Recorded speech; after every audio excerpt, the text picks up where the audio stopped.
Stick around until after the video to save 15% on Sticky Holsters products. We're up in Colorado with the Berry family, and I promise you, it's like a family you've never met before.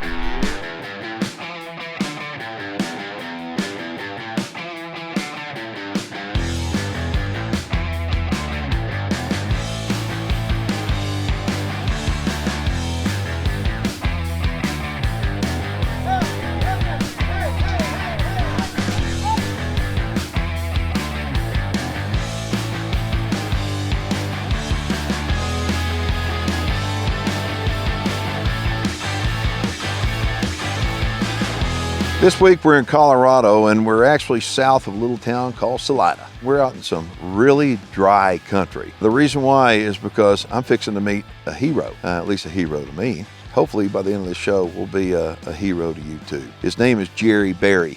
Jerry's got a project going called the Rocky Mountain Youth Project. I'm Jerry Berry with the Rocky Mountain Youth Project in Moffett, Colorado. Our mission is to be able to take the youth that normally wouldn't have a chance to get out and enjoy the outdoors, experience an elk hunt or any other outdoor activity or ranching activity, to have an opportunity that they never would have before or may never get. And this project is something that I don't know of another project like this in the world.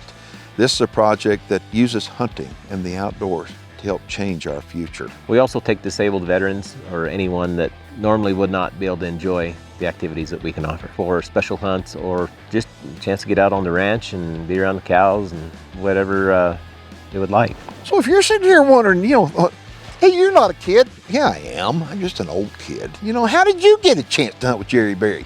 We're his buddies. That's how come. So joining me on this hunt are two other hunters, Johnny Piazza, and then we've got Garrett with APF Firearms. And so the three of us are going to take out, and we'll be going for some elk. Garrett with APF. Garrett is awesome. He's really helped promote us, really helped the program.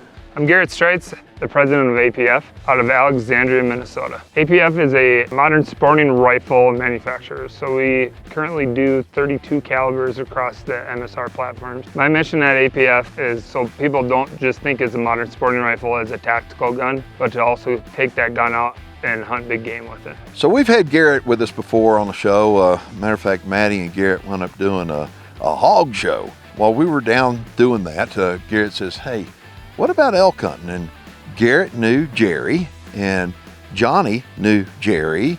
And so they both started telling me about Jerry, and I was like, okay, well, that's how we wound up here. I knew Keith was gonna get along with Jerry. That's why I want him to link up so bad, because Jerry is an awesome guy. Keith's a great guy. And they both have a lot of passion for the outdoors and getting people involved in the outdoors. So linking them up, I couldn't be more excited, and getting to hunt with them both, I know this is going to be a great time. And if you think you're going to sit at home and you're going to say, you know what, hey, call up Jerry, hey, can I go hunting with you? You cannot do that. And the reason why is because he's saving these hunts for somebody special. This isn't for everybody. This isn't for the common guy that can go out and hunt, because if you call me wanting to come out and just go on an elk hunt, you're taking that elk hunt away from a youth. So Jerry's main mission is the Rocky Mountain Youth Project, but he also lets family and friends come out here to hunt. So we're gonna be out here helping him with some depredation, helping him get these elk out of his crop fields, and promote the Rocky Mountain Youth Project and tell everybody out there exactly what Jerry's doing. So this is kind of a bro trip. We're gonna be having some fun, but our main mission is spreading the word of Jerry Berry and the Rocky Mountain Youth Project. Johnny and Garrett and Keith all come out to give me a hand with controlling this elk herd a little bit. So this rifle I'm using is a 300 Wig Mag made by APF. Now the barrel on it is a proof barrel, topped off with a sight mark scope, and of course we've tricked out the entire gun with Timber Creek gear. It's got the little ambidextrous safety, which is my favorite Timber Creek gear on it. This thing's a tack driver. I mean, it'll wind up putting them in the same hole. And I like that, because in country like this, odds are I'm gonna have to shoot a long ways. I just want to see how that new 300 Win Mag shoots. All right, so you've seen us using Determinator targets on the show for a long time. This is David Howard. He is with Determinator targets. We've got one of your new sight-in targets down there at 100 yards, and Garrett's going to go ahead and take a shot. What we want is the rifle to be hitting 2 inches high. So we designed it like our Determinator targets. So the center bullseye is if you want your gun sighted in dead on or zeroed at 100. Then the other 3 bullseyes are different aim points. And we put shapes in them so as you're sighting in and someone's working the spotting scope, they can tell you which shape to aim at. Right now, we're going to want Garrett to aim at the triangle. Clearly, it's shooting a little bit right and low. So we're gonna make an adjustment. 3 clicks left, and we're gonna raise it up until this crosshair centers on the black. Keith, as we look at this, on our target, we've got the 4 quadrants marked so that when you shoot a bullet, though, you know whether to raise it up or down, right or left. Boom! Boom! Bullseye! You're done, buddy. There you go. You're done. I mean, that's perfect. Thank you. You're quite welcome. And then 2 on our target, we have a 1 MOA bullseye on the right and the left-hand upper corner. If someone wants to reconfirm their 0 once they've shot, so really you've got 2 more opportunities on the same target. That's how good it is. Yeah. Thank you, Keith. You're right. It's the best target in the market for hunting preparation. When you watch this show, you guys will think, oh man, look at all them elk. That must be the easiest thing to do. Go out and just shoot one of them bulls. The closest you get to one of these animals is about 400 to 500 yards. We need your left alert button.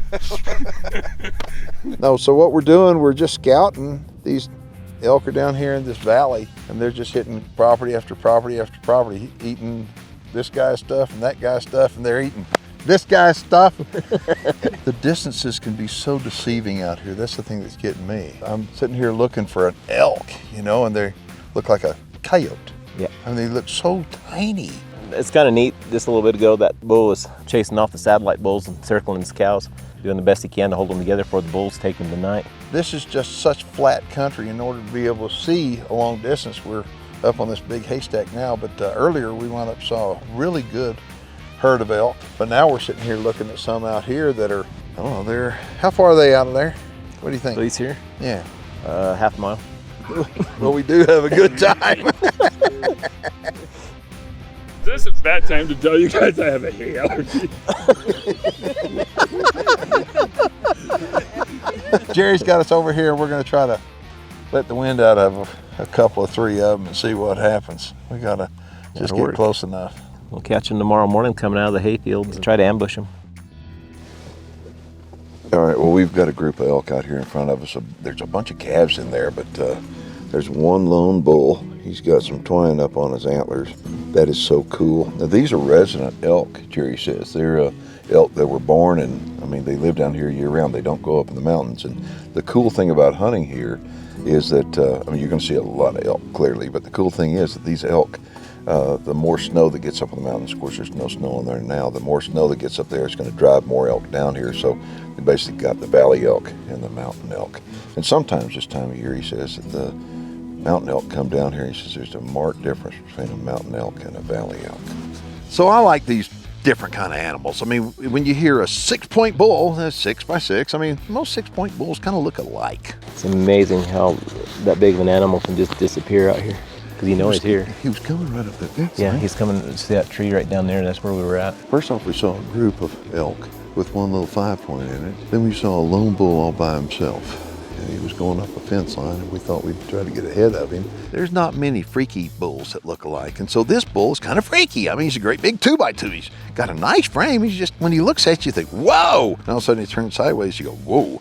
We think we're ahead of him, and he's probably down here somewhere. We're just gonna sit here and see if we can glass and find him. If we can, then we'll see if we can get a shot at him. Got him. He's coming right up the fence line. Let's go. He's just past there's an H brace right here in the trees. Yep. Just above that, you'll see a rock pile. He's just a little bit to the right of the rock pile. Got him. I'm guessing 500 out there. He's about 800 now. He's that far? Yeah. Distances are so deceiving. They're bad here. So we'll probably get down here in this bottom. There's a low here. We'll get in and go right down to him, or we'll set up and let him come to us. Oh, that's a nice bull. That one's got my name on it. 433. We can get down here. Just get on down there. Yeah. We'll get set up. So that bull's somewhere down here. He's got to be right on the other side of that little dip. Right there. I'm just trying to pick him up. There he is right there. Yeah. How far is that? 200. I can't do it.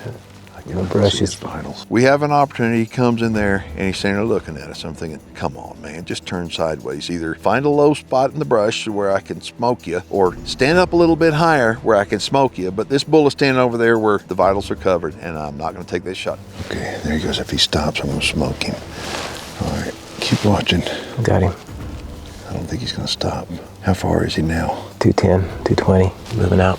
He's not going to stop. No, he's taking off. Look at that. Oh, man, that's a cool looking bull. See, I like that. I like that, yeah. I like that. I like that. Maybe somebody want a 6x6. Who wouldn't want a 6x6? But that's an unusual bull right there. Nice. Good. Good. That's fine. Who said it was going to be easy? Nobody. That's not, it may be a private land hunt, but these are still wild elk. What do you think about that, Garrett? I like it. I like it too. He turns around and he is out of there. I mean, he's out of there for good. So much for an easy hunt.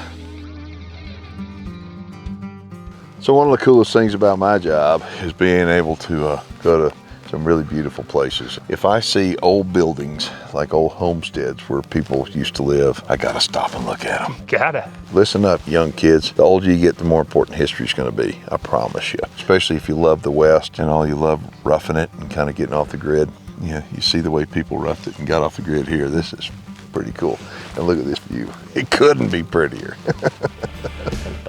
All right, so what we're doing here, we're looking at something pretty amazing. I don't know how many out there are, but this is blowing my mind. I had no idea that y'all had elk like this. This year's been a little slower. We've only seen 200 or 300 head elk today. Yeah, like it's slow. It's slow. It's just absolutely amazing. I sit here and think, how much does an elk eat a day? According to the CPW, an elk will eat approximately 18 to 20 pounds. Say 10 pounds. If there's just 10 pounds a day, times 150 elk, you're looking at 1,500 pounds of these farmers' crops that they're eating a day. That's right. Significant. The kids that come out here, they want to be hunters. They're not hunters now, but they want to be hunters, right? It's usually the kids that normally wouldn't have an opportunity to get out or don't have the physical abilities to get out and go to the mountains and hunt, something like that. We've been really blessed by the landowners to be able to do this hunt for the youth. We have kids that want to come from out of state or whatever, and they don't have the money or the means to get here. We do have sponsors that'll help get them here. If you want to support this program and you're not able to come, but you want to be a sponsor, give them a phone number to call. 719-588-0908. Your support is greatly needed and it will help change somebody's lives. I promise you. Tell me about the situation down here with the elk. Is it easy? The situation with the elk, there's days when it's just textbook, everything goes perfect, and there's days when you've got 500 head standing there and it's wide open terrain, as you'll see in the footage. It's not easy to be an ethical hunter, to make clean kills, to get in on the herd, and selectively remove an elk from that herd is difficult. Is that him standing there? I see him in the back, in the middle, going out the backside. So our first real engagement with elk, I mean, we're out there and, I mean, we see a lot of elk. A lot of them. It's like, okay, which one are you gonna shoot? The nice one. Well, there's a lot of nice ones. It's like, that one, no, that one, and it is chaos. There's his bull. How do I stop him? Johnny, 230. He's right, there's a white trailer or something behind him. Yep, right in the middle, right in the middle, right in the middle. Going right, now you turn right. There's a house behind him, correct? It is chaos. It is chaos because the cameraman's looking through a little bitty hole like this, and I'm looking through the world like this, and I say, look, I'm shooting at the one on the left, and he's going, I'm looking at the one on the left, but he's looking at the one on the left on the screen, so it's kind of chaotic to say the least. Coming out low part of the mountain now. Johnny, you on him? He just stopped, looked at us. Yeah, stump in front of him to the left. Yep, that's him. Okay, I got him. He's running behind the stump. Did he come out? Yeah, there he is. Just came out, right? Yeah, he stopped. He stopped? Wait. You don't see him, Johnny? There's a house right behind him. He's got an extra point up on the top on his left side, on his right side. Now he's going back right. Oh, he's the last one. Yeah. That is no, not that one. Just watch. He's right at the left of the stump. Right at the end of the stump. The furthest one to the right. Stay on the elk. Look, the one furthest to the right. Now he's on. A lot of people think, oh, it's easy. It's a private land hunt with 500 headed elk out there. How hard could it be? As Keith Warren and Johnny Piazza and Garrett can tell you, it's not a piece of cake. It's a workout. It's a job. It's crawling. It's working in the brush. And all of a sudden, things just work out. All right, so that didn't work. And so all of a sudden I'm thinking, I'd really like to find a bull that's in a small herd. The reason why, I don't want all those noses and eyes and ears being able to detect us. An elk's got a huge nose and they will smell you literally from a mile away. So when it comes to hunting anything with a nose, I think you're making a big mistake if you don't use scent killer. And all of a sudden, I got my wish. We found a small herd with one nice bull in it. We've got a group of elk up here with one single bull in it. It's a nice one too. I'll get range.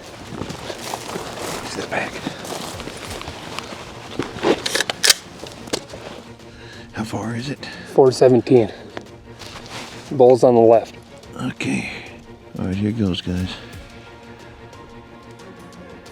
Oh, they buggered. Get it. All right. If they stop, somebody just give me a range on it. How far? 600. All right. Okay, here goes. I hit him. Got it. I hit him. Okay.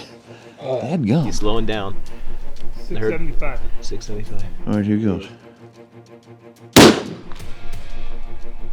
There you go. That'll work. I got him. What you say about that? Yeah, buddy. Yo, thank you. That's a good job. Jerry? Good job. Good shot, Keith. Good shot. That was awesome. I mean, the elk hits the ground and all of a sudden it's like, I was just so happy. I was happy I was able to, number one, get it done. It was a nice bull. I wanted to get that done, but I wanted to do it with two great guys. I mean, we hugged and we laughed and we talked and it was like we relived it. That's pretty cool. I want to thank you for making a rifle that'll shoot like that. Hey, I appreciate it. Well, I mean, that we dialed it in. It's like, oh. That's a 300 Win Mag, guys. We got to get in there and get That's to nice him bull. now. I think we know the farmer that's got that field, right? What a cool elk and what a great example of a good reason that these elk have to be hunted. Look what he's got on his antlers. He has been up in the bales for sure. I think we saw this guy yesterday. I mean, we're on a depredation hunt here. And this is Jerry Berry. He's got a project going on out here for youth that is incredible. And that's the reason why we wanted to come out here and feature what he's doing, because he needs your support. We need your support. The future of a lot of kids needs your support. And so at the same time too, with depredation tags, it allows him to get veterans and other people out as well. Folks, I want to encourage you to get behind Jerry. I mean, check out his website. We're going to give you the address in just a second. Check it out and support him. We need support. Okay, give him a... It's the Rocky Mountain Youth Project. The website is rmyp.org. Help him, because what he's doing is helping protect the future for these young people that hunting's going to change their lives. I want to encourage you to go to the website and check it out. And right now we're going to get this guy tagged and loaded up. Next stop for him is going to be the kitchen. What a joy to be able to spend that time together with good people, being able to do something like taking a bull elk. So this is only the first part of a two-part series on Colorado elk hunting. With that being said, both Garrett and Johnny have elk tags, and next week on the high road, we're going to be back in Colorado trying to fill those tags. Thank you very much. Thank you I very appreciate you, much, Garrett. thanks, Thank you for coming, Appreciate it. and we're going to go take care of this guy and see if we can get you a bull. Yeah, let's do it. I bet you we can. If we can get him to spread out a little bit. Sticky Holsters is famous for their super non-slip material holsters, magazine pouches, belly bands, thigh and ankle holsters, and off-body carry solutions. No clips, no loops, just comfort and security. Sticky Holsters now presents the Venatic outdoor line for the outdoorsman. Their new Venatic collection has the most innovative and unique modular rifle sling on the market. This sling can easily be moved from firearm to firearm and will never slip off your shoulder due to the sticky material. They've also released a rifle or shotgun cheek pad riser that comes with an optional ammo holder and dope card sleeve. For everyday carry solutions and in the field comfort and performance, you need to check out Sticky Holsters and their new Venatic outdoor line. Enter promo code HIGHROAD15 at purchase to save 15% on all Sticky products.